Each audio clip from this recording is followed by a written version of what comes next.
porque no puedo echar mi pastel de choclo, ¿verdad? O mis completos, pero bueno, con respecto al libro José Moroni, fue el segundo libro que pude escribir. Y les cuento rápidamente nada más.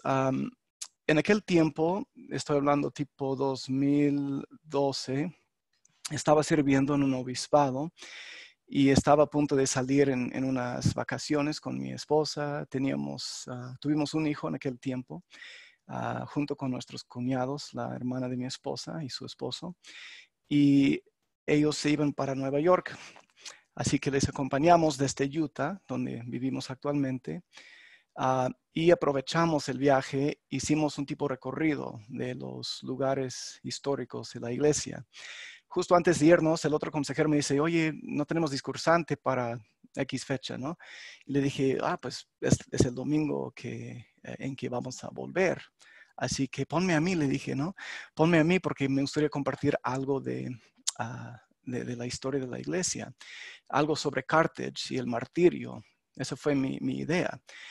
Pero déjenme testificarles cómo el Espíritu,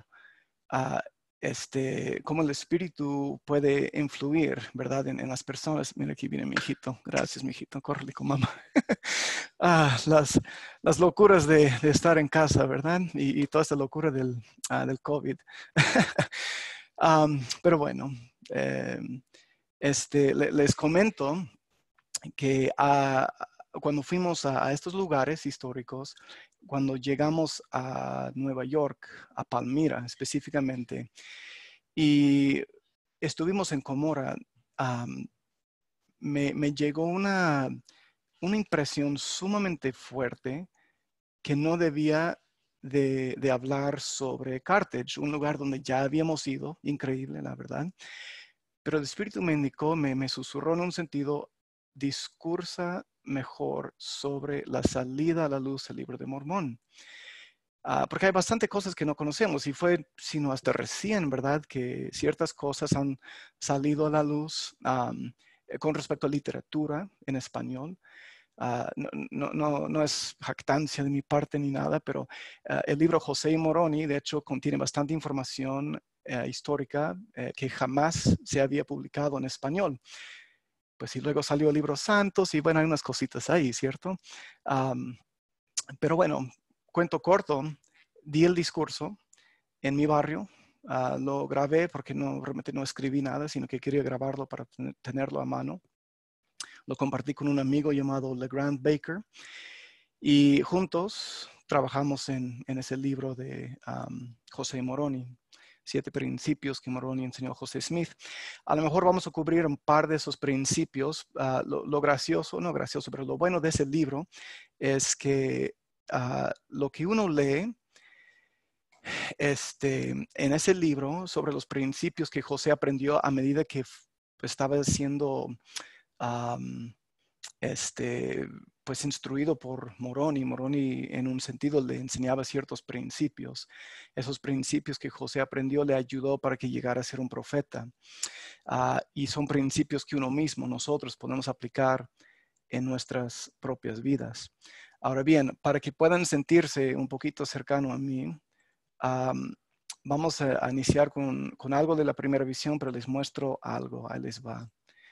Para que vean que mis queridos hermanos chilenos, especialmente de Concepción, y mis queridos hermanos argentinos, conozco sus países. Estuve en Conce hace año y medio y en Buenos Aires, no fue Córdoba específicamente, pero Buenos Aires en noviembre. Bien, les voy a compartir aquí. Vamos a hablar primeramente sobre, el tema obviamente es la restauración, ¿cierto? Pero ¿por qué hubo una necesidad de tener una restauración? ¿Cierto? Voy a hacer lo siguiente, de hecho, ahorita comparto mi pantalla. Hay que entender que cuando Cristo vino, ¿okay? y este es nuestro mensaje. Nuestro mensaje claramente es que Jesucristo siempre ha estado a la cabeza de su iglesia. Obviamente se llama la iglesia de Jesucristo porque es suya. dentro de su iglesia se enseña su evangelio, su doctrina. Además, dentro de la iglesia, además de enseñar lo que es el evangelio de Jesucristo, las obras del Padre se manifiestan. Es decir, vemos las palabras de, de Jesucristo. Y bueno, si les ayuda un poquito, voy a mostrarles ahora sí mi pantalla, pero utilizando esto.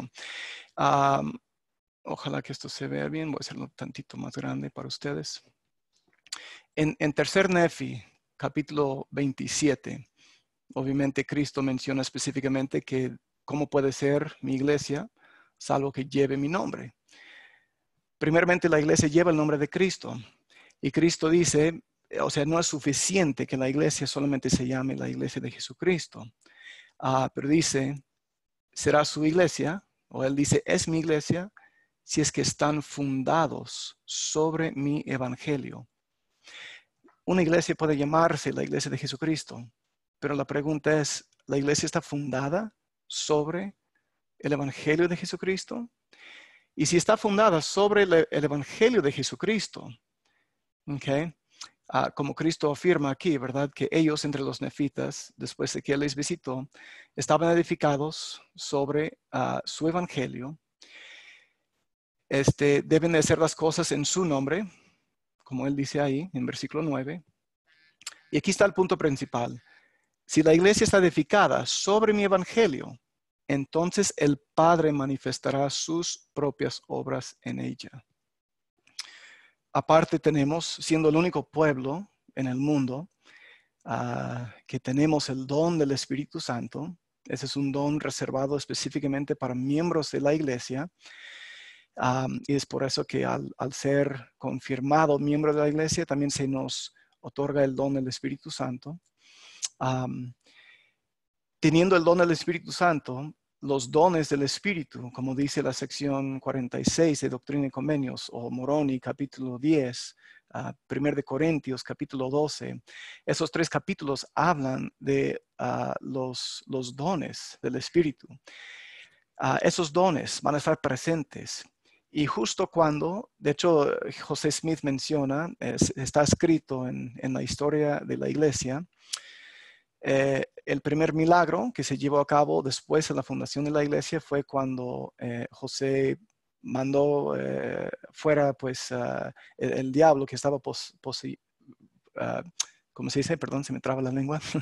Estaba poseyendo a uno de los hermanos que no quería orar. Ahorita se me escapa su nombre.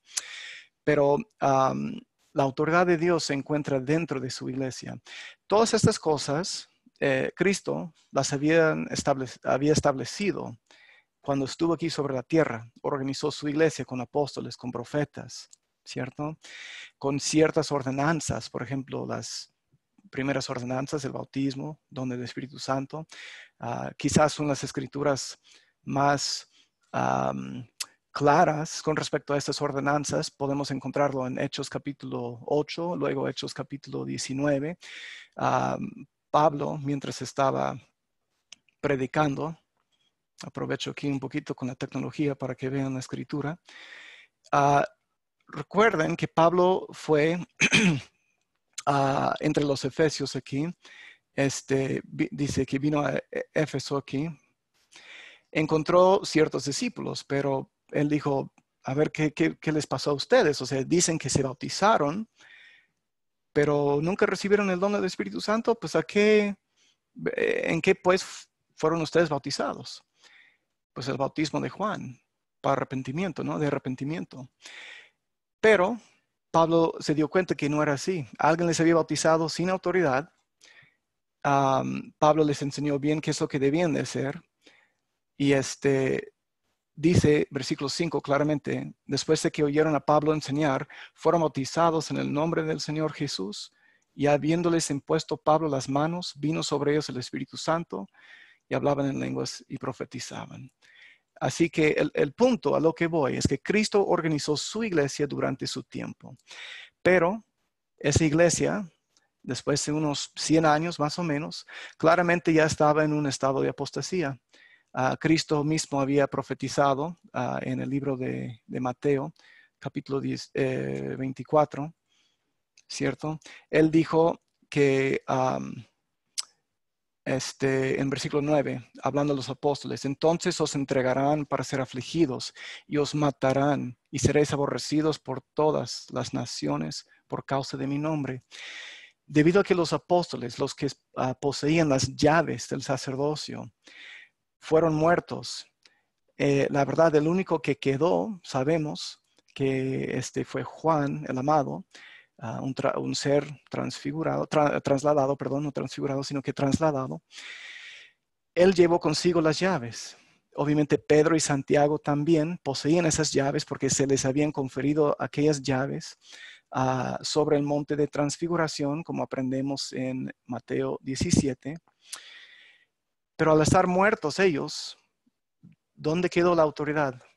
¿Dónde quedó las llaves? Y recuerden ustedes, las llaves son un poquito diferente que la autoridad misma. La autoridad obviamente es el poder trabajar en el nombre de Dios, hacer sus obras, etc. Pero las llaves le da autoridad a una persona para dirigir. Por ejemplo, tenemos en esta llamada o esta reunión el presidente Cardus, quien es el presidente de la misión Concepción Sur. Él posee las llaves para dirigir la obra salvadora en aquella región para los que no son miembros de la iglesia. Entonces, sin las llaves del sacerdocio, sin un cimiento fuerte, hay bastantes escrituras que hablan sobre eso. Uno de ellos, por ejemplo, en Gálatas 1, ¿verdad? Pablo dice ahí que se sorprendió que habían apartado tan rápidamente de la doctrina que les había enseñado. Segundo Tesalonicenses, capítulo, primero o segundo, ahorita se me fue, disculpen. Capítulo 2, ¿verdad? Voy a ver si tengo razón, si me equivoqué. Creo que es segundo, ¿cierto?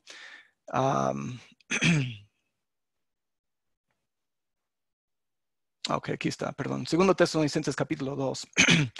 Pablo dice nuevamente claramente, los que estaban esperando la segunda venida del Señor, dijo, todavía no va a aparecer, porque lo que tiene que pasar primero es que venga la apostasía. Esta palabra, apostasía, que se escribe básicamente igual en el griego, significa una rebelión abierta. Entonces la gente de verdad se rebeló abiertamente contra la verdad. La iglesia se perdió. Isaías profetizó de la apostasía también, diciendo que las ordenanzas, el convenio sempiterno iba a ser quebrantado. Queda manifiesta la apostasía en las ordenanzas, ya, o sea, bautizándoles a los niños o esto y aquello, bastante cosa, el bautismo no de la forma que Cristo lo enseñó, ciertas ordenanzas. Nuevamente no entraremos en súper detalle, pero el punto, tal como Juan mismo, Juan el amado, profetizó en el libro de Apocalipsis capítulo 12, que la mujer, es decir, la iglesia, iba a ir al desierto por un tiempo, ¿verdad? Y debido a que la iglesia dejó de existir, pedacitos todavía estaban, ciertas enseñanzas, ciertas verdades quedaban, pero ninguna institución divina estaba ya sobre la tierra en la cual se encontraba toda la verdad en su plenitud. Ya no se encontraba el Evangelio de Jesucristo. Y se me hace sumamente interesante que ninguna iglesia sobre la faz de la tierra, por lo que se ha visto, ninguna se llamaba la iglesia de Jesucristo, sino hasta que la iglesia fue restaurada en 1830. De ahí ha salido una que otra que ha llevado el nombre de Cristo, pero hay que regresar al examen. Qué bueno que tenga el nombre de Cristo, enseña su evangelio, y al comparar las enseñanzas del Nuevo Testamento con lo que ellos enseñan, se ve que no es así. Así que estando en apostasía, algo que ha pasado antes, por ejemplo, tenemos antes de esta, la última dispensación, hay 6 dispensaciones principales. Hay bastantes dispensaciones, que sepan ustedes, pero principalmente hay 7 dispensaciones. Pertenecemos a la 7ª. La primera fue con Adán, ¿verdad? Luego con Enoc, con Noé, con Abraham, número 4. Número 5 fue con Moisés. Y el sexto fue con, si quieren hacer una transición, digamos Juan el Bautista junto con Cristo y Pedro ahí en ese tiempo. Pero entre ese tiempo había tiempos en los cuales de plano se perdió la iglesia por cuestiones de la apostasía. Les voy a compartir algo. Dejo de compartir la pantalla por un segundo. Tengo unas notas aquí, pero solo les quiero llamar la atención a una cosa. Nos ponemos a estudiar las escrituras, nos damos cuenta que Dios siempre ha trabajado a través de profetas. No ha trabajado de otra forma. ¿Okay? Siempre ha habido un profeta viviente a la cabeza física, aquí mortal, digamos, de la iglesia, empezando nuevamente con Adán, con Enoch, etc. Con respecto al llamamiento de estos profetas, hay un patrón. ¿Okay? ¿Cuál es el patrón? Si nos damos cuenta, y solo voy a utilizar un ejemplo, podría pasar todo el día hablando de eso, pero no lo vamos a hacer por cuestiones de tiempo. Hay 4 puntos, ¿ok? Que son o que se manifiestan en los llamamientos de los profetas. Por lo tanto, si José Smith en verdad es un profeta, él o su llamamiento debe ser igual que los llamamientos de los demás, de Enoch, de Moisés, de Jeremías, de Ezequiel, de Jesucristo mismo, si quieren poner a Cristo porque Él cumple también con estas 4 cosas. La primera cosa se le conoce como una experiencia en un monte alto, o del hebreo sod, que significa que quizás un profeta vio o tuvo una visión de sí mismo delante del concilio que se llevó a cabo en los cielos antes de venir aquí. Número 2, a esa persona, ese profeta, se le designa o es designado, es ordenado como un apóstol, o sea, tiene la autoridad y él es enviado. Recuerden que la palabra apóstol significa el que es enviado, aunque sea también un oficio dentro del sacerdocio de Melquisedec. Número 3, sería la recepción de una comisión. Reciben una comisión directamente de Dios. Y número 4, reciben además una amonestación. ¿Okay? Así que vamos a tomar como ejemplo, ¿qué tal Ezequiel? Okay, vamos con Ezequiel, pues. Hay varios que podremos ver, pero Ezequiel, por ejemplo, él tuvo su experiencia en su libro. El libro de Ezequiel dice, el capítulo 1, versículo 1, que estuvo junto al río Quebar, los cielos se abrieron y vi visiones de Dios. Okay, luego dice que él también vio un trono, así que vio a Dios sentado sobre su trono. Okay, su teofanía era que vio a Dios sentado sobre su trono. Y por lo tanto, él dice luego en los versículos 26 al 28 del mismo capítulo 1, que él se postró delante de él, okay, sobre su rostro, y oyó la voz que le hablaba. Igual el capítulo 40 de Ezequiel dice que tuvo una experiencia sobre un monte muy alto. Así que Ezequiel, junto con todos los demás profetas que he mencionado, tuvo su experiencia donde vio a Dios, conversó con él, y así que cumple con ese primer paso. El segundo, que fue designado como apóstol, el profeta Ezequiel dice en su propio libro, el versículo 3, vino del primer capítulo, vino directamente la palabra de Jehová al sacerdote Ezequiel, y vino allí sobre él la mano de Jehová. No tenemos mayor información más allá, pero lo interesante es que era sacerdote, poseía el sacerdocio. El capítulo 2 de Ezequiel, 1 al 5, dice claramente, Dios le dijo, hijo de hombre, yo te envío a los hijos de Israel.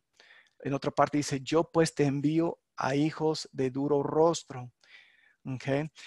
Por lo tanto, Ezequiel, además de tener su experiencia, igual fue llamado por Dios ordenado al sacerdocio, tenía el sacerdocio la autoridad y fue enviado directamente de Dios.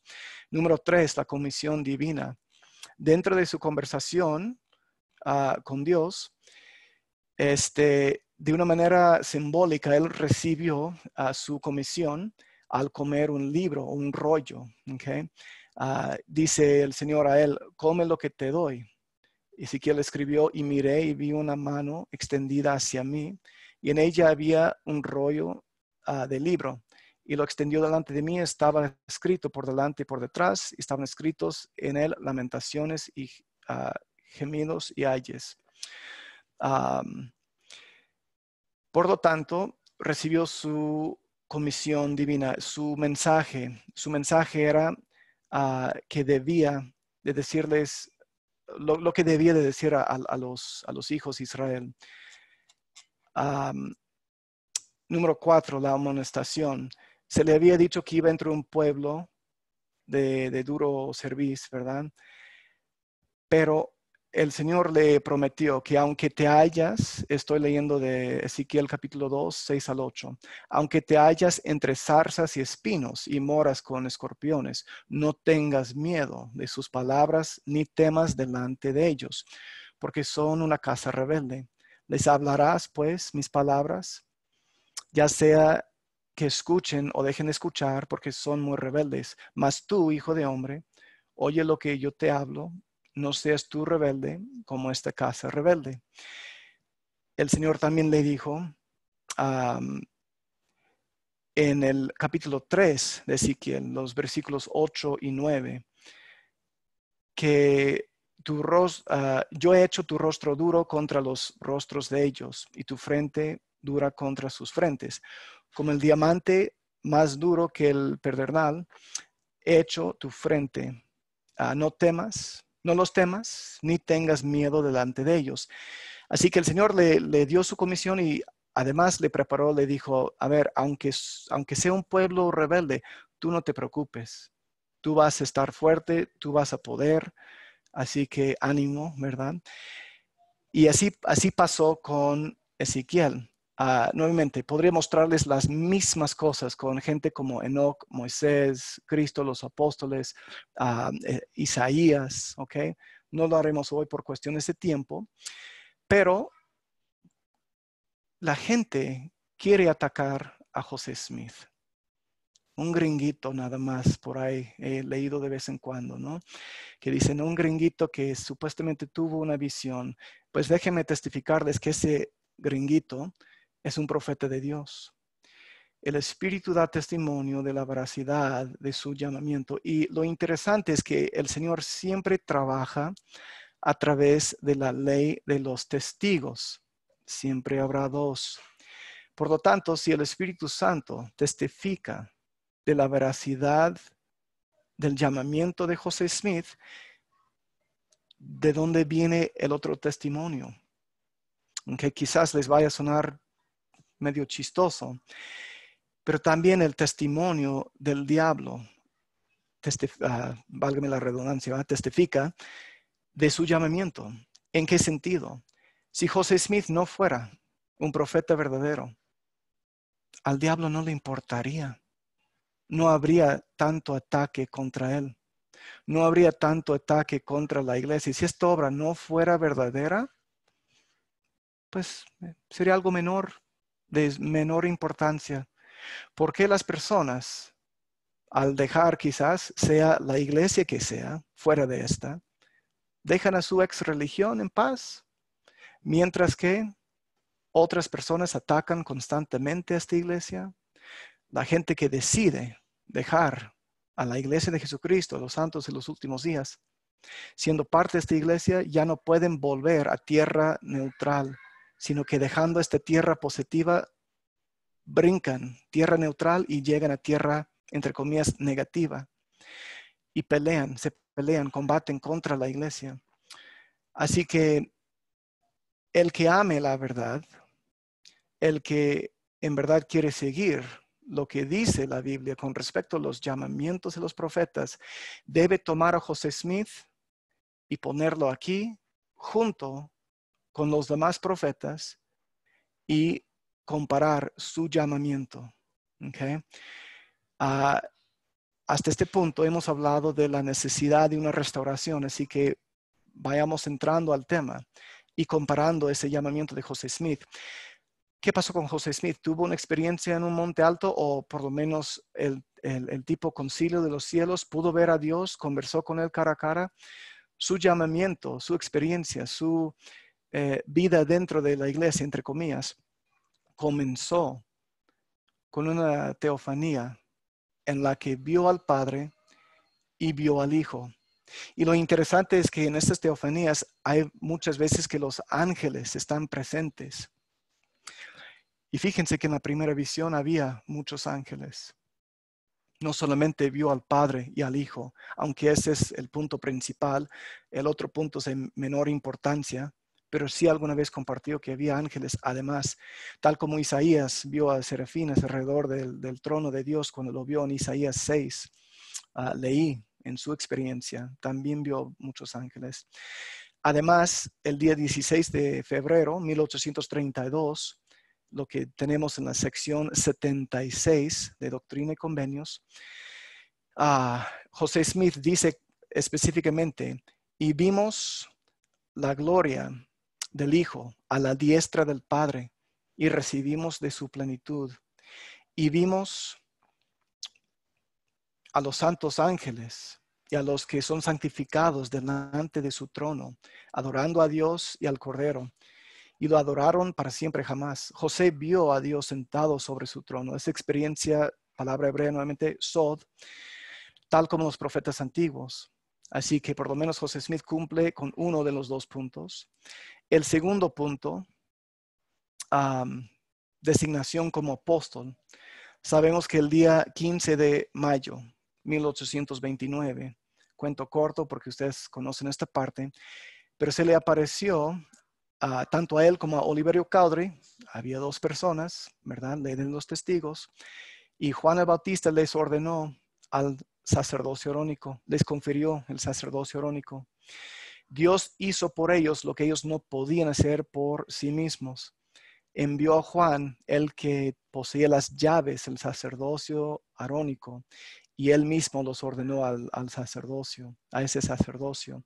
Después Juan les dijo que se bautizaran el uno al otro. Fue algo que podían hacer por sí mismos, ¿verdad? Pero ordenarse no podían hacer eso. Luego, como dice Doctrina y Convenios, sección 128, también la 27, Pedro, Santiago y Juan fueron los que ordenaron o confirieron las llaves del sacerdocio mayor sobre la cabeza de José Smith y Oliverio Cowdery. Cristo mismo apareciéndose en el templo de Kirtland el 3 de abril de 1836, aceptó la casa como suya, como suya, el templo como suyo. Y apareció luego Moisés, Elías y luego Elías el profeta, cada quien confiriendo sobre la cabeza de José Smith y Oliverio Cowdery sus respectivas llaves. Así que José claramente fue ordenado y enviado por el Señor.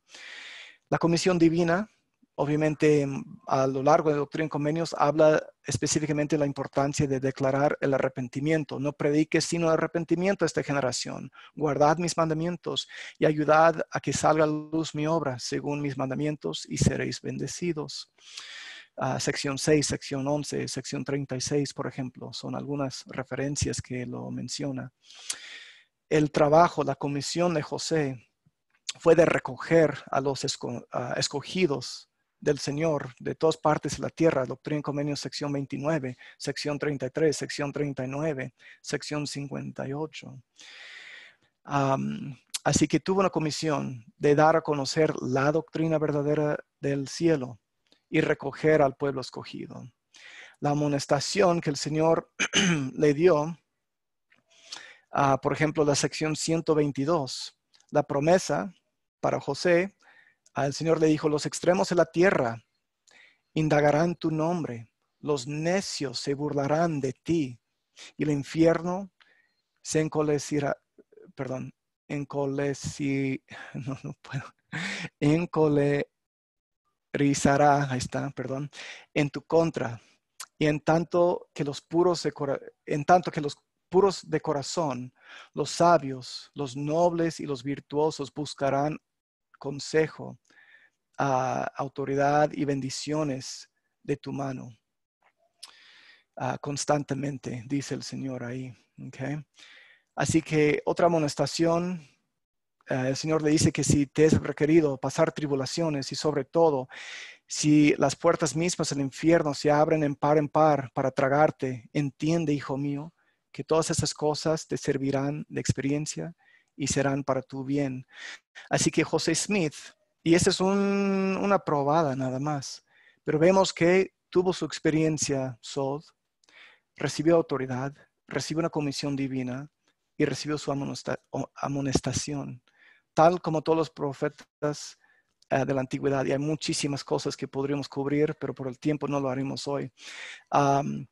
Por lo tanto, ¿qué tal esa teofanía que él tuvo? Esa visión, ¿verdad? O mejor dicho, no solamente visión, lo conocemos como la primera visión, pero fue una visita personal de Dios el Padre y de Jesucristo a José Smith. Déjenme compartirles ahora sí mi pantalla porque me gustaría que estuviera escrito, que tuvieran ustedes la letra. Lo que vamos a hacer aquí es algo un poquito diferente.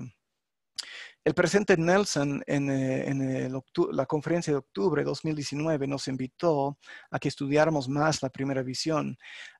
Yo lo tomé, o sea, ese me llegó al corazón y lo tomé en lo personal. Y de hecho me encuentro escribiendo mi cuarto libro sobre este tema de la primera visión. Entonces les voy a compartir parte de lo que será el libro, ¿no?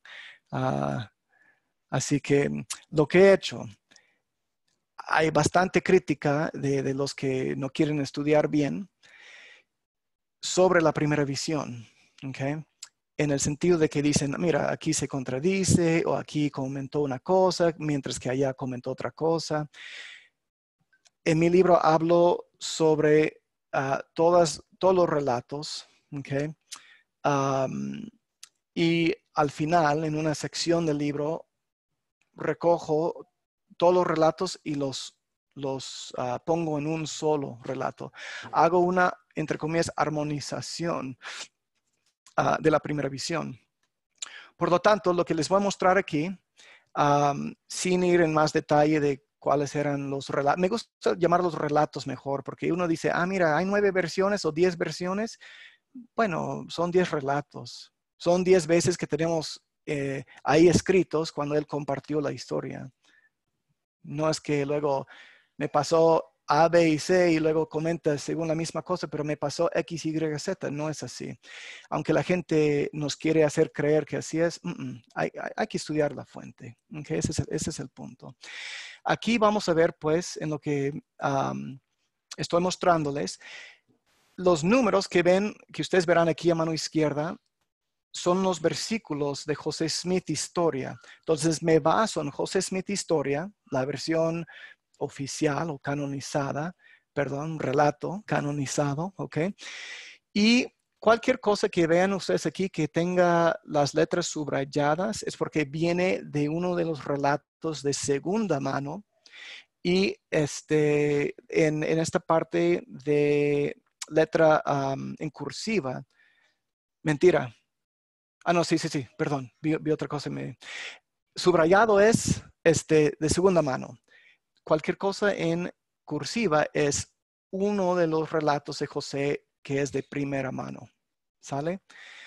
Bueno, entonces, ¿cómo sería la primera visión juntando todos los puntos? ¿Okay? Inmediatamente salí hacia la arboleda donde mi padre había hecho un claro y fui al tocón donde había dejado clavada mi hacha cuando terminé de trabajar. Después de apartarme al lugar que previamente había designado, mirando a mi alrededor y encontrándome solo en lugar antes mencionado, hice un intento en vano de orar. Me arrodillé y empecé a elevar a Dios el deseo de mi corazón. Apenas lo hube hecho, diciendo, Señor, ¿a qué iglesia me uniré? Cuando súbitamente se apoderó de mí una fuerza que me dominó por completo y surtió tan asombrosa influencia en mí que se me trabó la lengua, de modo que no pude hablar. Parecía que mi lengua se había hinchado en mi boca. Estaba pegada al paladar, de modo que no podía hablar. Escuché un ruido como si una persona se dirigía hacia mí. Y menciono rápidamente, si dice 15a, 15b es porque dividí el versículo porque está muy largo, ¿cierto? Así que versículo 15, pero sigue diciendo, una densa oscuridad se formó alrededor de mí y por un momento me pareció que estaba destinado a una destrucción repentina. El adversario hizo varios esfuerzos extenuantes para enfriar mi alma ardiente. Él llenó mi mente con dudas y me recordó todo tipo de imágenes inapropiadas para impedir que obtuviera el objeto de mis esfuerzos. Agrego aquí rápidamente, hermanos. Satanás, según Orson Hyde, es lo que significa OH ahí. Orson Hyde dejó escrito un relato de la primera visión que había escuchado de José y menciona tres cosas. Satanás intentó primeramente hacer que se alejara el espíritu. Intentó enfriar el alma de José. Por lo tanto, sin el espíritu no puede haber revelación. José Smith enseñó claramente luego en la vida que al recibir revelación uno recibe el Espíritu Santo porque el Espíritu Santo es un revelador. Sin el Espíritu Santo no habría revelación. Y hermanos, esta sería la revelación más grande de esta dispensación. Así que Satanás intenta alejar el Espíritu igual para que no estuviera con José. Intentó llenar su mente con dudas. Hermanos, donde hay dudas, no hay fe. La fe no existe. La fe es necesaria para entender la restauración. Alguien había preguntado, ¿cómo puedo hacer saber a las demás personas sobre la restauración, pero quizás con el ojo de fe o sin tener la fe presente?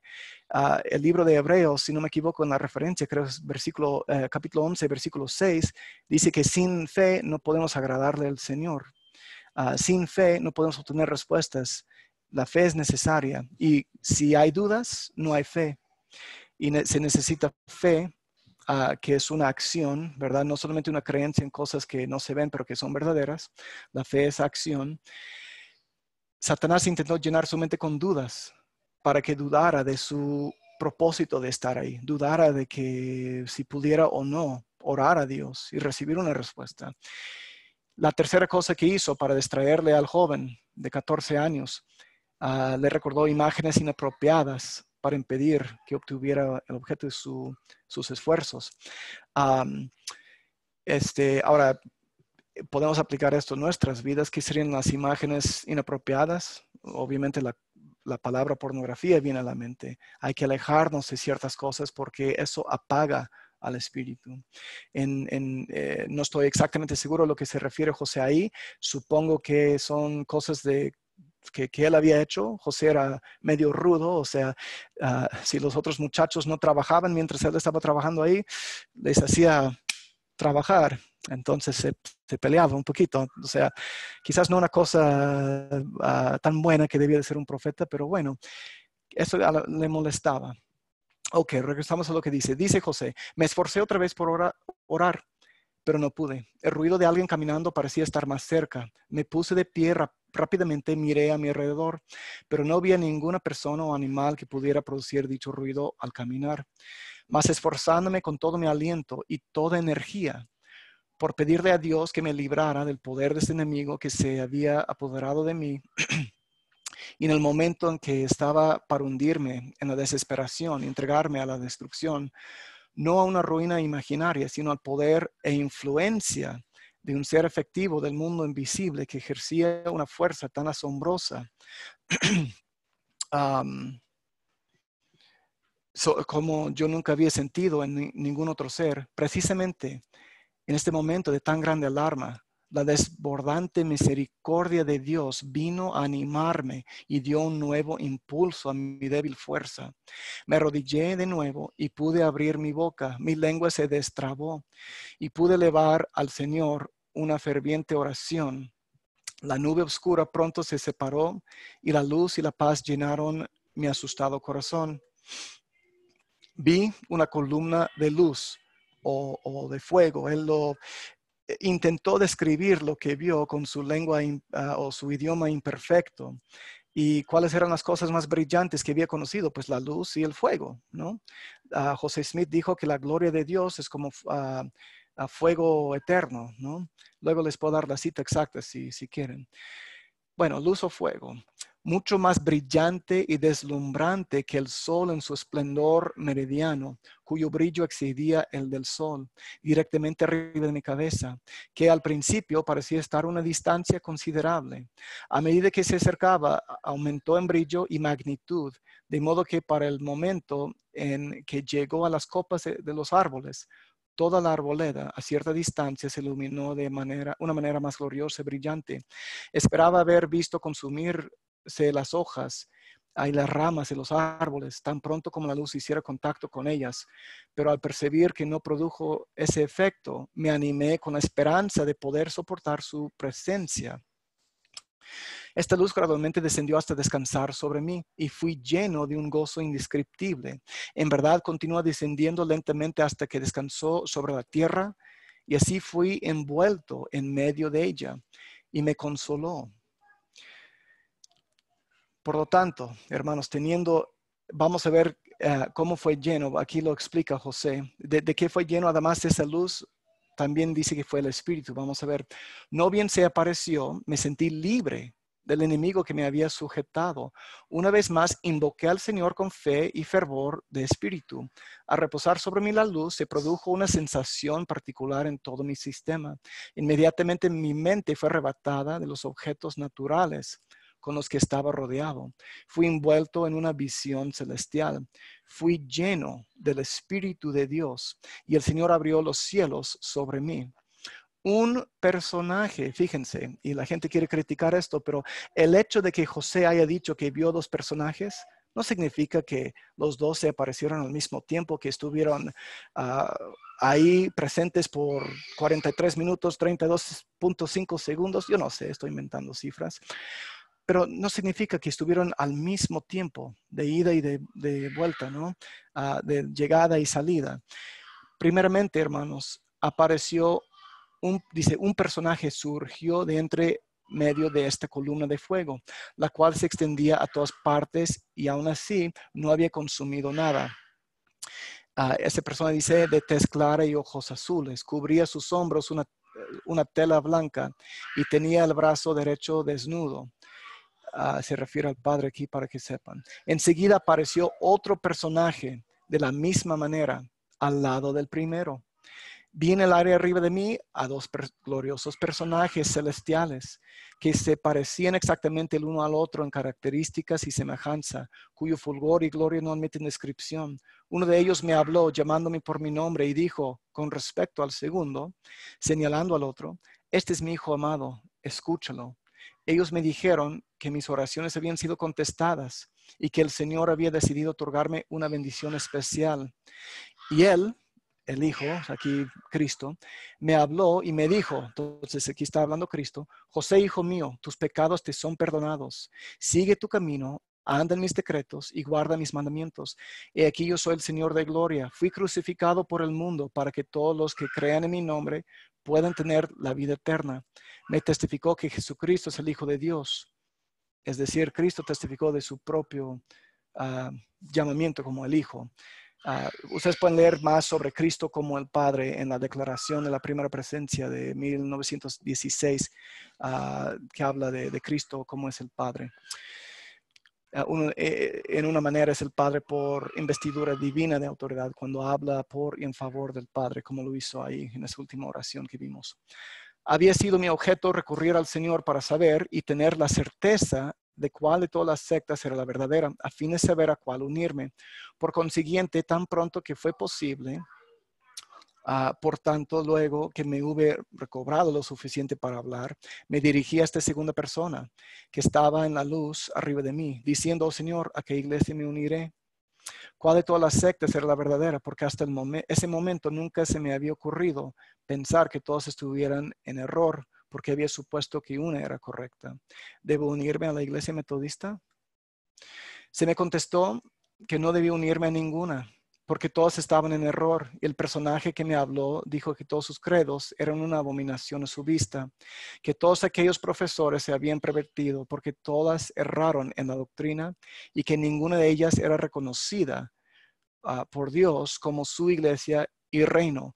Punto aparte, recordemos, hermanos, ¿por qué es la iglesia de Jesucristo? No solamente porque lleva su nombre, sino que porque contiene su doctrina, su evangelio. Si las iglesias en los tiempos de José erraron en doctrina, obviamente no eran reconocidas por el Padre o por Cristo como iglesia suya. El convenio sempiterno fue quebrantado, que en este momento el mundo yace en el pecado y no hay quien haga lo bueno, ni siquiera uno. Se han apartado de mi evangelio y no guardan mis mandamientos. Con sus labios me honran, pero su corazón lejos está de mí. Enseñan como doctrinas los mandamientos de los hombres, teniendo apariencia de piedad, mas negando el poder de ella. Mi ira está encendida en contra de los habitantes de la tierra y caerá sobre ellos de acuerdo con su impiedad y para llevar a cabo aquello que se ha declarado por boca de los profetas y los apóstoles. He aquí vendré pronto, como está escrito en las nubes y revestido de la gloria de mi Padre. De nuevo me mandó que no me uniera a ninguna de ellas y se me mandó expresamente no seguirlas. Se me mandó además que esperara pacientemente hasta algún momento futuro, porque recibí una promesa de que la verdadera doctrina de Cristo y la plenitud de la verdad del Evangelio me serían reveladas. Ahí está el llamamiento de José.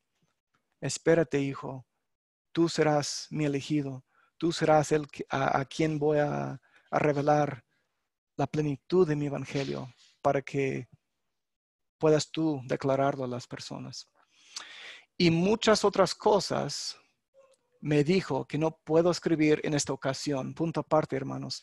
José aprendió y cuando llegó Moroni también para decirle sobre el libro de Mormón y las planchas, Moroni dijo que no debía de enseñárselas a nadie, que debía de, digamos, morder la lengua, no hablar abiertamente de cosas sagradas. Y es la misma cosa para nosotros. Ese principio es para nosotros también. Sí es cierto que podemos tener experiencias sumamente espirituales, visiones, manifestaciones, lo que sea, pero tenemos que tener mucho cuidado si es que el Espíritu indica sí o no lo que debemos de compartir, si debemos sí o no, o qué parte deberíamos de compartir. José claramente dijo, obviamente había muchísimas cosas más, pero dijo, muchas otras cosas me dijo que no puedo escribir en esta ocasión. Vi muchos ángeles en esta visión. La visión se terminó y cuando otra vez volví en mí, me encontré de espaldas mirando hacia el cielo. La paz y la calma me llenaron la mente. Al retirarse la luz me quedé sin fuerzas. Me esforcé por levantarme, pero me sentía muy débil. Pero poco después, habiéndome recobrado hasta cierto punto, volví a casa. Al apoyarme sobre la mesilla de la chimenea, mi madre me preguntó si algo me pasaba. Yo le contesté, pierde cuidado, todo está bien, me siento bastante bien. Entonces le dije, he sabido a satisfacción mía que el presbiterianismo no es verdadero. Así que él termina diciendo, obviamente después de haber visto al Padre, después de haber visto al Hijo, de haber recibido del Espíritu Santo y una remisión de sus pecados. Ojo, hermanos, que eso es lo que él buscaba. Él buscaba no solamente saber la verdad, pero además buscaba recibir el perdón de sus pecados. Esa fue una de las razones por las cuales entró a la arboleda aquella mañana de 1820. Y él dijo, como un fruto del Espíritu es amor y gozo, ¿verdad? Y mi alma se llenó de amor y por muchos días me regocijé y sentí gran gozo. Y el Señor estaba conmigo, pero no podía encontrar a nadie que creyera en mi visión celestial. No obstante, meditaba sobre estas cosas en mi corazón. Sin embargo, después de muchos días caí en la transgresión y pequé en muchas cosas que hicieron una herida a mi alma. Y había varias cosas que sucedieron que no se pueden escribir. Parece que desde los años más tiernos, bueno, lo voy a dejar ahí, está bien por el momento. Pero tenía 14 años cuando pasó la primera visión. ¿Okay? ¿Qué tal? algo un poquito diferente a lo normal, ¿verdad? Muchas veces conocemos solamente lo que es la versión canonizada y no está mal, pero fíjense que hay más. Y como pueden ver, todo encaja, no hay contradicciones en lo que hemos leído. Pero para mí me da un amor más grande hacia el profeta, hacia su experiencia, hacia los detalles que pudo compartir, sabiendo qué aprendemos, hermanos. No sé si en el chat quisieran una que otra persona poner una cosa que creen que José aprendió en con aquella experiencia, pero vemos claramente que sí, existe un Dios. Él nos ama, Él nos conoce y además por nombre nos conoce. Y eso no debería de extrañarnos en ninguna manera, porque fuimos criados a su lado en sus mansiones en la vida premortal. Somos sus hijos. Así que hay gente que es preparada o llamada de antemano desde antes de la fundación del mundo para, para recibir ciertos llamamientos. José Smith, de hecho, en una cita que se encuentra en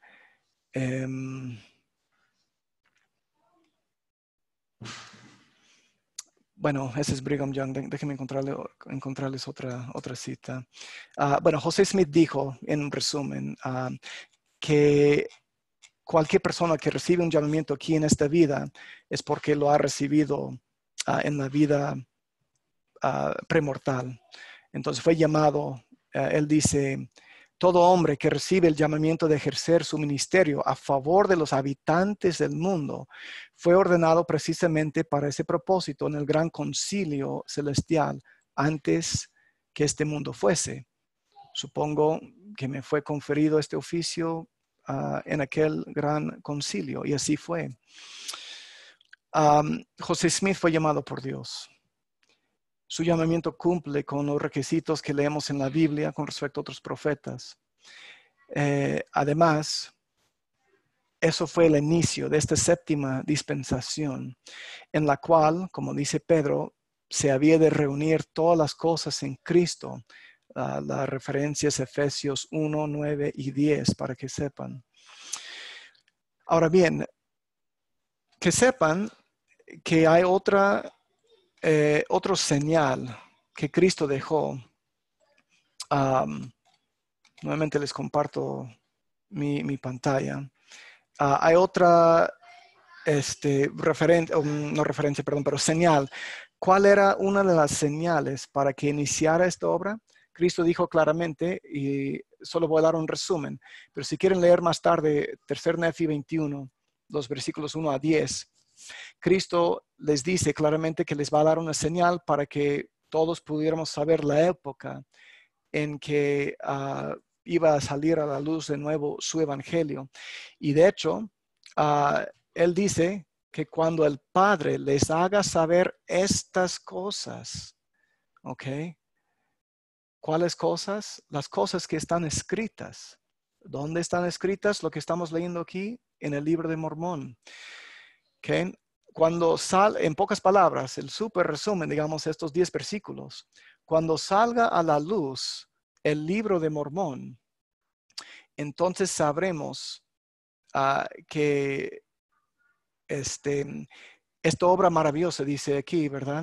Versículo 9, porque en aquel día hará el Padre, por mi causa, una obra que será una obra grande, maravillosa entre ellos, entre los gentiles. Y habrá entre ellos quienes no lo creerán, aun cuando un hombre se lo declare. Pero al salir a la luz el libro de Mormón es una de las señales en un sentido, tanto de la salida a la luz de su obra como de la segunda venida. Tiene que ver un comienzo de la segunda venida, ¿no?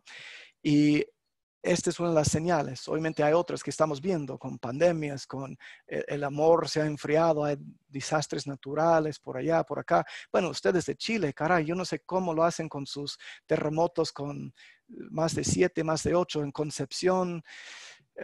Les dije a mis colegas chilenos una vez, estuvimos presentando en Valparaíso presentando y de repente escucho el edificio así tantito nada más. Me paré, ¿no? O sea, dejé de hablar y dije, ay, caray, ¿qué viene, no? Y dice, a ver, ¿qué pasó, Christopher? ¿Tienes miedo? Digo, no, pues solo quería asegurarme. Digo, yo sé cómo es esta bella tierra de ustedes, tierra de temblores, ¿verdad? y todos se rieron y dicen, ¿tú nunca has estado en un terremoto? Y dije, sí, he estado en un terremoto antes. ¿De cuánto? Me dicen. Y digo, pues 6.7 en el año 94 en Los Ángeles, California. Y ese es un temblorcillo, me dicen. Así que, en fin, ustedes están acostumbrados, pero terremotos, cosas así, todo eso son señales de la segunda venida y debemos estar pendientes de esas cosas. Pero la primera señal es la salida a la luz del libro de Mormón. Vamos a entrar entonces al tema de rápidamente sobre la salida a la luz del libro de Mormón. José fue preparado para poder ir a Palmira, ¿ok? Y vivir ahí. Ahí estaba, o ahí está, el Cerro de Comora, conocido como Comora, donde estaban enterradas las planchas. ¿Y qué sucedió con José? Tenía una preparación. Como resumen, les voy a compartir que la noche del 21 para amanecer 22 de septiembre, se le aparece Moroni, el último profeta del libro de Mormón, ahora como un ser resucitado. Se le aparece 3 veces esa noche, una cuarta vez en la mañana del siguiente día, cuando José estuvo trabajando, ¿verdad? Y su papá dijo, oye hijo, estás enfermo, ¿qué te pasa? Mejor regresa a la casa. Al regresar a la casa se cayó intentando brincar o subir, pasar una reja, pues una cerca. Y Moroni se le aparece ahí. Oye, ¿por qué no le dijiste a tu padre de lo que te había dicho? No, pues yo creía que no me iba a creer. Y dice, ve a decirle. Al comentárselo a su papá, su padre dijo, hijo, me parece que eso sí es de Dios, haz lo que te dice el ángel. Moroni le había mostrado la noche anterior, el día anterior, la noche anterior, una visión en la cual pudo ver al cerro de Comora, donde estaban enterradas las planchas. Y José iba hacia el cerro. Y ahí, mientras iba al cerro, recuerden también que José y su familia, o sea, no era una familia rica, les faltaban recursos. Moroni le había dicho específicamente que las planchas iban a ser para una obra grande, no para vender ni nada. No había valor alguno hablando de económica, ¿verdad? Un valor económico con las planchas.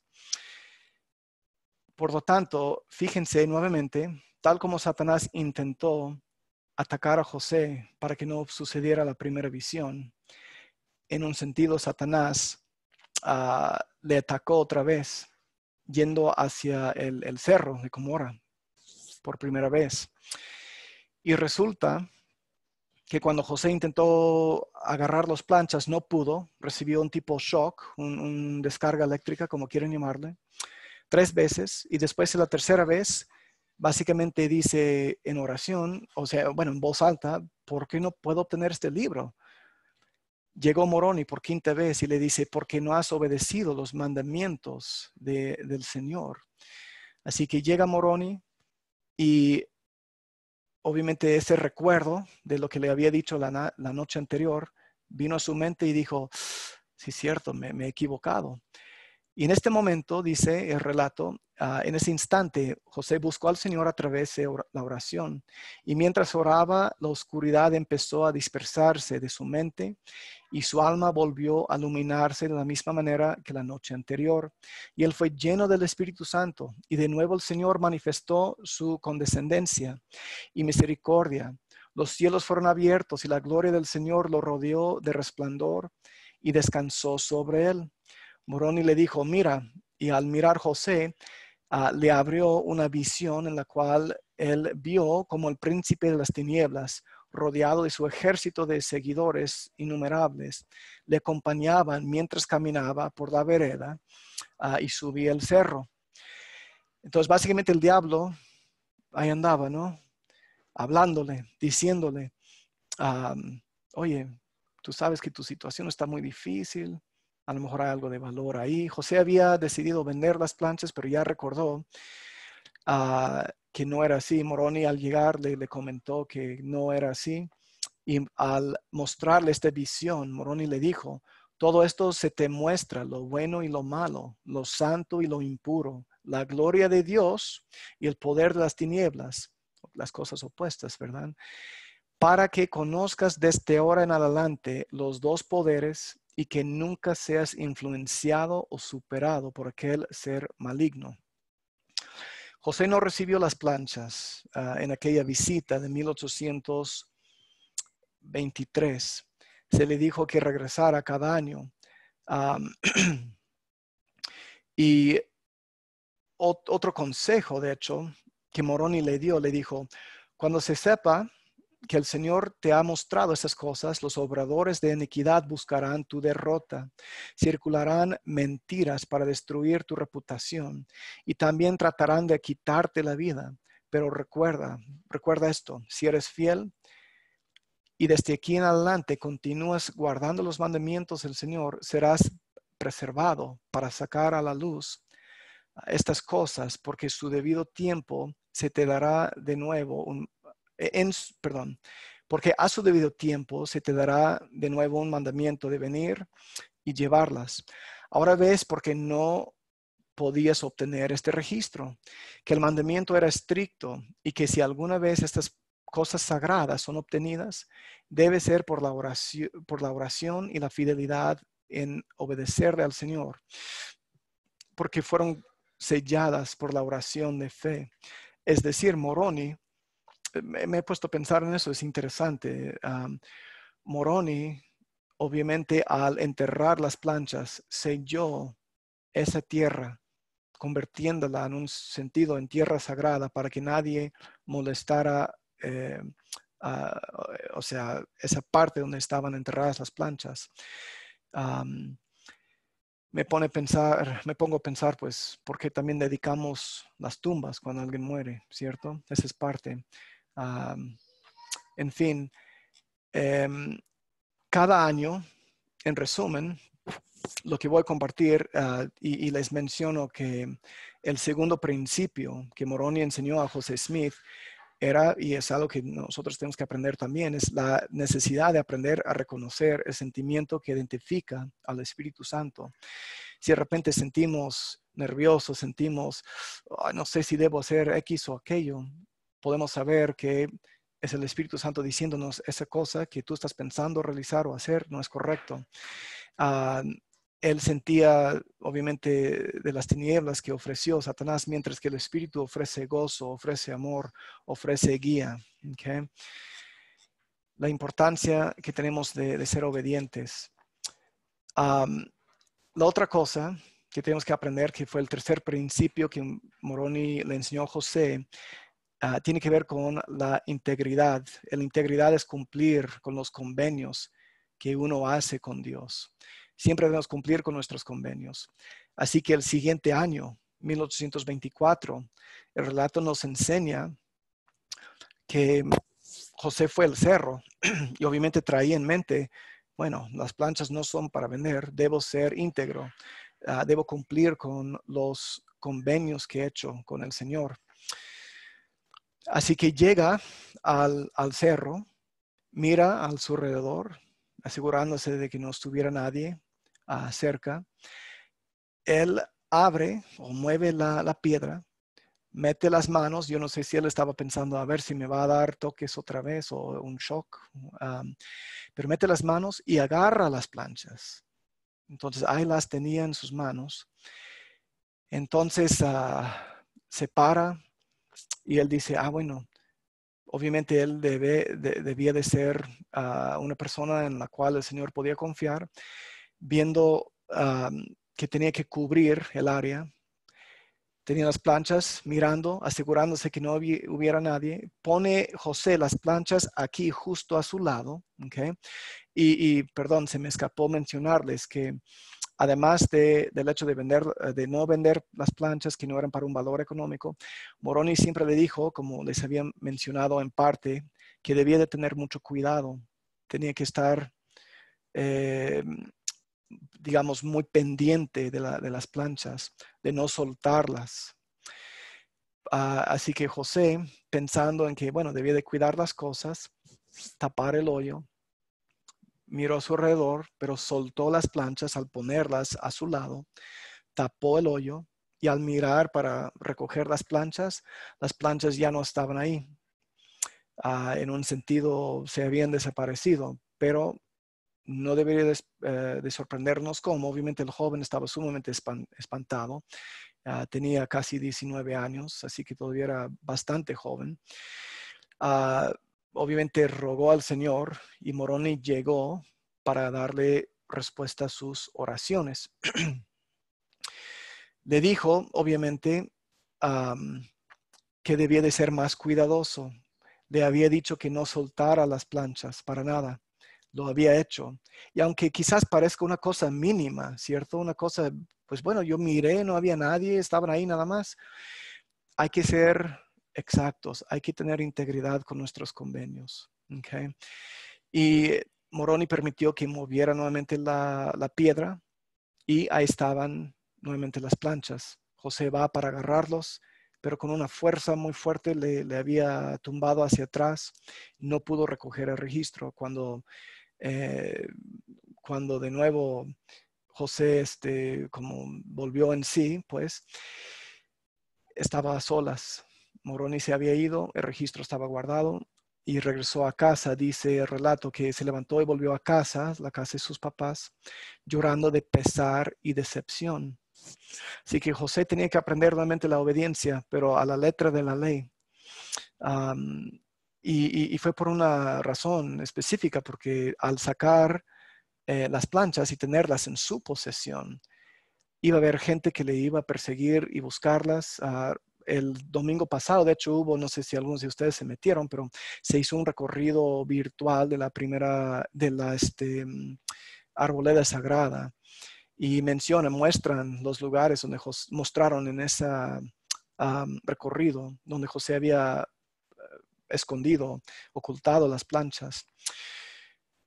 Bueno, con respecto a los años 1825, 1826, no hay mucha información con respecto a esas visitas, pero lo que sí sabemos es que José en ese tiempo, cuando se reunió con Moroni, recibió instrucción e inteligencia con respecto a lo que el Señor iba a hacer y cómo, en qué manera su reino sería dirigido en los últimos días.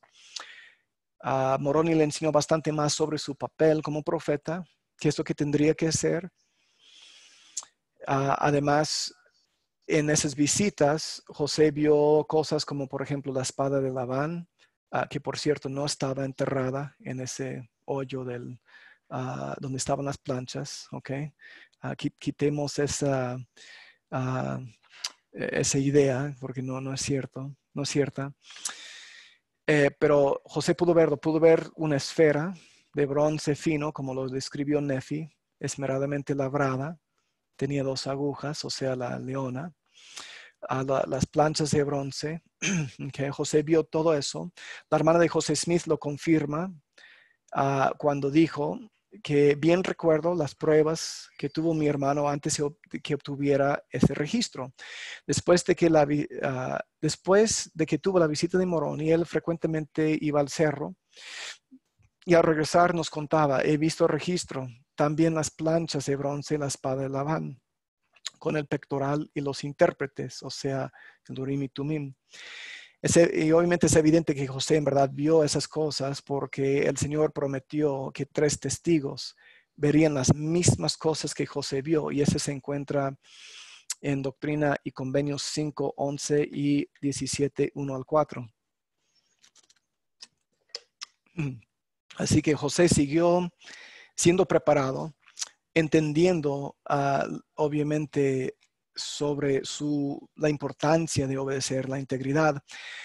Después de este evento de 1824-56, José dijo, escribió su madre, a ver, se me escapó la cita, disculpen. Bueno, luego en la vida José, de hecho, dijo que cuando el Señor manda, obedece. Básicamente dice la cita. Es lo que debemos de hacer. Les comento una cosa interesante. Con respecto al día 22 de septiembre, 1827, que es el año que José en verdad pudo obtener las planchas, sucede que para ese tiempo, el 18 de enero, se había casado con Emma, ahora Smith, Emma Hale. Ella le acompañó al cerro y quedó por ahí cerca del carruaje orando mientras José subió. Como les he mencionado, que el libro de Mormón era o es la herramienta para traer a la gente a Cristo, de reunir a los escogidos. Y así da cumplimiento al convenio del Padre. Y fíjense que es muy significante que el día 22 de septiembre de 1827, que de hecho fue en la madrugada de ese día, fue cuando el ángel Moroni le entregó las planchas a José para que se las llevara y luego las tradujera. ¿Por qué es tan importante el día 22 de septiembre, específicamente de 1827? Ese día, según el calendario eclesiástico de los hebreos, fue el primer día del séptimo mes. Y ese día, de hecho, es uno de los días más santos del Israel antiguo, Rosh Hashanah, o fiesta de las trompetas. En ese día se leen las escrituras delante del pueblo para recordar los convenios del Señor, como dice el libro de Nehemías 8:1 al 6. Así que se le conoce como la fiesta de los trompetas porque hay un heraldo o mensajero. En ese día sonaba la trompeta para llamar la atención y leer luego los edictos. El son de las trompetas o cuerno de carnero, en otras palabras, en ese día señala y simboliza, uno, el comienzo de la última cosecha de Israel. Dos, el día que Dios recuerda sus convenios de recoger a Israel de su estado de exilio. Tres, el tiempo para recordar que Dios dará una nueva revelación y un nuevo convenio a Israel para que se congregue a escuchar las palabras de Dios sobre la redención. Por lo tanto, hermanos, no es casualidad el hecho de que el libro de Mormón haya salido de la tierra, cuando la verdad brotó de la tierra, el mismo día en que se celebró la fiesta de las trompetas. En verdad el Señor estaba enviando, digamos, un llamado por su heraldo, Moroni. Ese mensajero celestial llegó a la casa de Israel para que recibiera su palabra que vino a través de la restauración y obviamente que sería declarada por su profeta, el que estaba a la cabeza de esta obra para recoger al pueblo, a José Smith. Así que la historia de José puede continuar. El hermano Hervik, pues puedo yo entregarle un enlace para otra charla que de hecho di hace un poquito más de un año en México, donde voy en más detalle de los 7 principios que Moroni enseñó a José Smith. Pero por el día de hoy, para terminar, quiero mencionar unas cositas para terminar.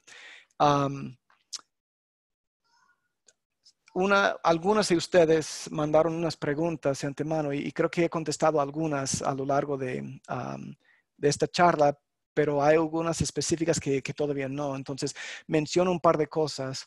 Uh, Luego ustedes saben, y esa fue una pregunta, que ¿cuál fue el primer libro de Mormón impreso? De hecho, en inglés, si estamos hablando en inglés, fue el 26 de marzo de 1830.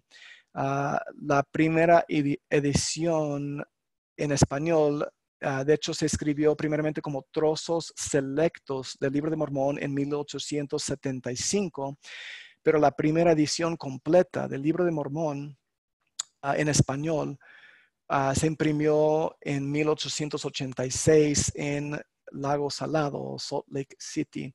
Ha habido algunas revisiones desde aquel tiempo, por supuesto.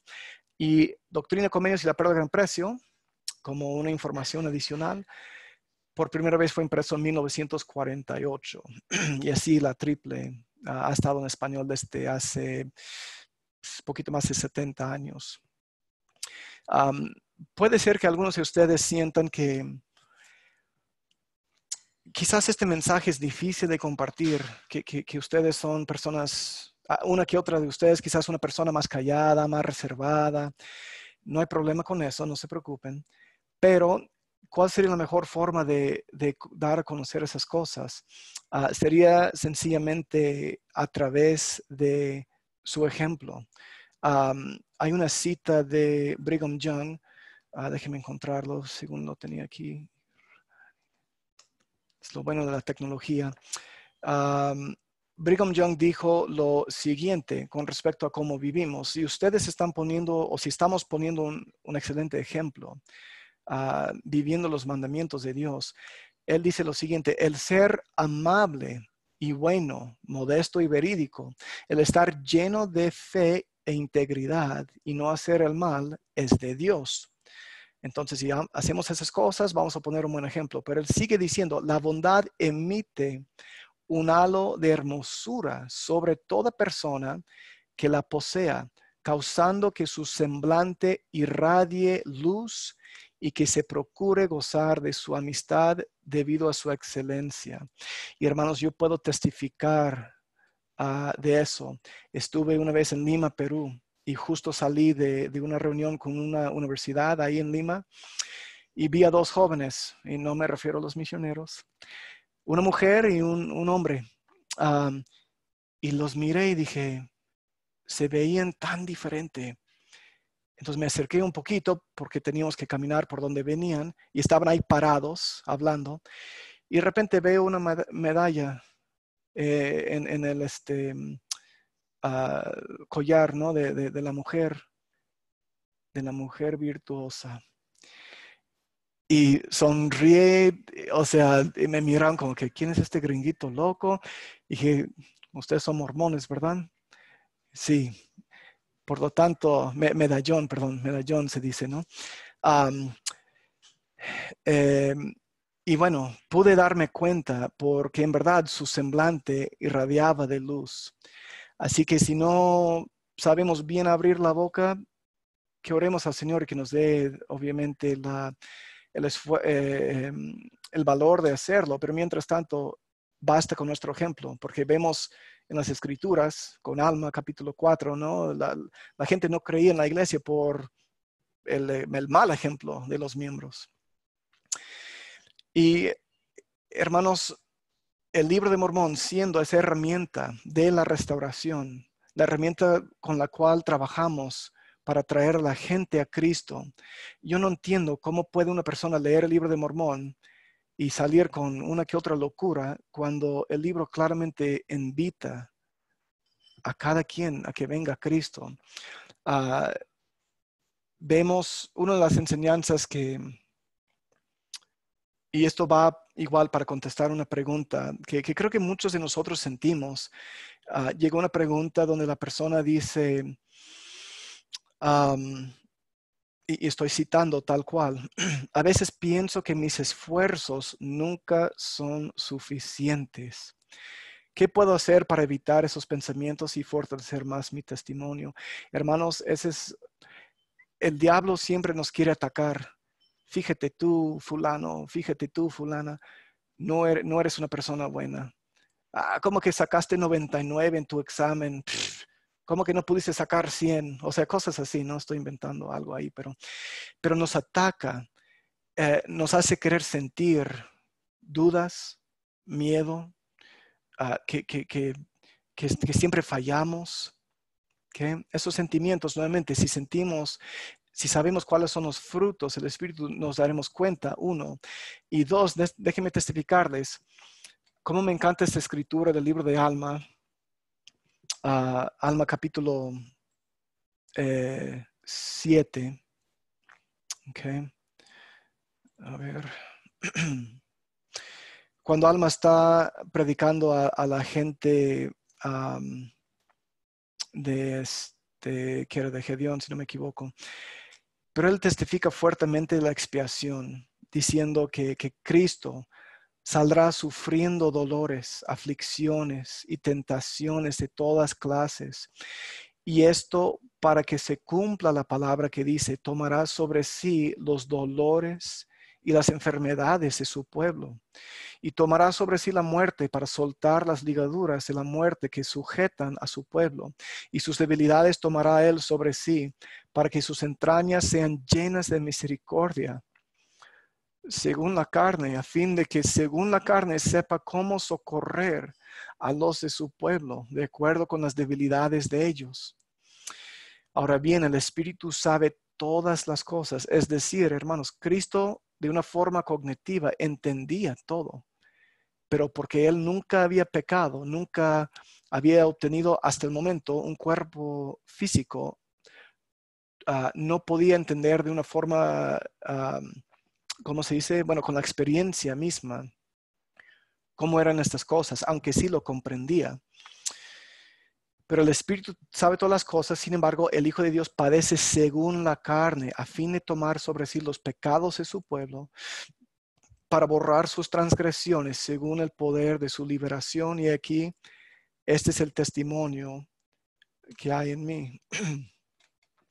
Ahora bien, para terminar la respuesta de esa pregunta, y déjenme compartirles algo. Esta escritura es sumamente conocida en 2 Nefi 25, versículo 23, y creo que lo tomamos fuera de contexto. Hermanos, si no fuera por la expiación de Cristo, no podríamos entonces ser salvos. Así que termino diciendo lo siguiente. Nefi dice, porque nosotros trabajamos diligentemente para escribir a fin de persuadir a nuestros hijos, así como a nuestros hermanos, a creer en Cristo y a reconciliarse con Dios. Pues sabemos, ahí va la frase, sabemos que es por la gracia por la cual nos salvamos después de ser cuanto podamos. Creo que entendemos esta escritura de que necesito poner todo de mí, y porque todo viene sobre mis hombros. Y de ahí, si cumplo con tanto, Cristo va a poner lo que falta. O si lo que sea, Cristo hace la diferencia. No es que Cristo hace la diferencia, hermanos. Cristo es la diferencia.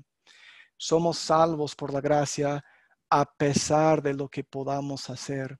Sí tenemos que cumplir, pero no hay ninguna razón por la cual debemos de sentirnos que no soy suficiente. Tú eres un hijo o hija de Dios. Es suficiente. Él nos bendecirá. Y tenemos profetas vivientes que nos guían.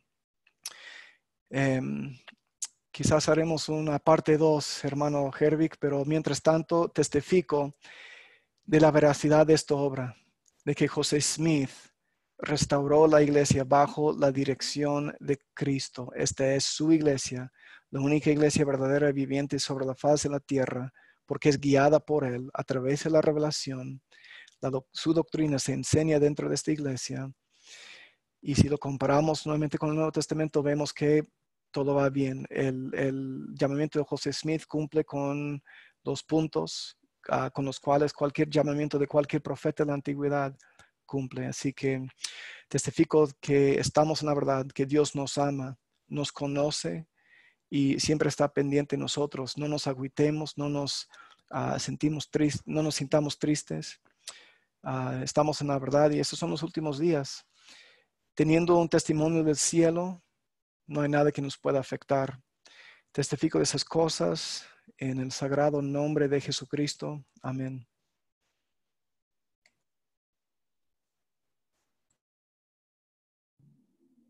Bueno, queremos agradecer a cada uno de ustedes que han podido participar de esta charla y también agradecer al hermano Coleman por esta charla tan edificante. Para finalizar, vamos a escuchar un himno que va a estar a cargo del Instituto Concepción, un coro virtual interpretando el himno Lora al Profeta, y la última oración va a estar a cargo del hermano Samuel Riquelme de Instituto Los Ángeles.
Grande es tu gloria, su nombre es eterno.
Nuestro querido y amado Padre Celestial, te estamos agradecidos por esta tarde que nos has dado y nos has concedido este tiempo para reunirnos como amigos, hermanos y compañeros, y sobre todo como tus hijos.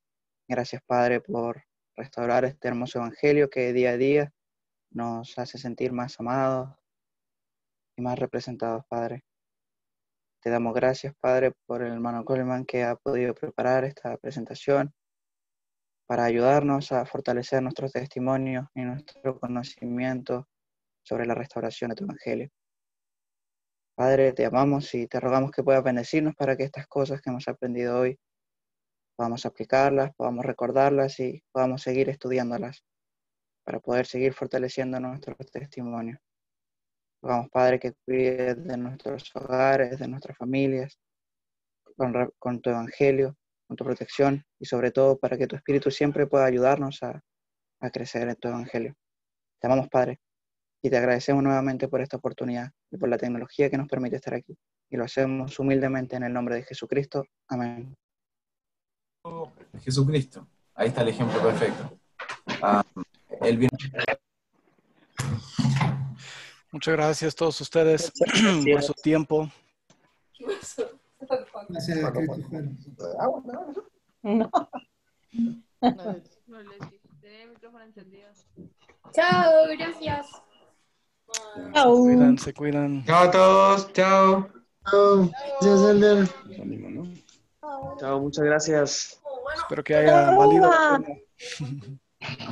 Chao, bebita. Se fue la beba. Gracias. Gracias por la charla, muy importante. Gracias, hermano. Chao. Gracias, Christopher. Muchas gracias por la charla. Chao, mi cuati. Gracias por tenerme. Gracias. ¿Qué haces, Cárcamo? El del Cárcamo. Chao, Capriado. Chao.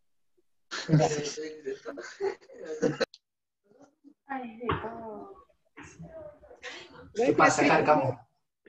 ¿Con quién habla ahí? El del REC. Hola. Hola, tía. Hola. A verlo. Quiero verlo. Unas personas de México. ¿Ah, sí? ¿De verdad? Sí. Hola, chiquilla, ¿cómo estás? Noemí, ¿cómo estás? Bien, tío. Eso. Hola, hermano Chávez, ¿cómo está usted? Saludos este fin del mundo ahí en Argentina.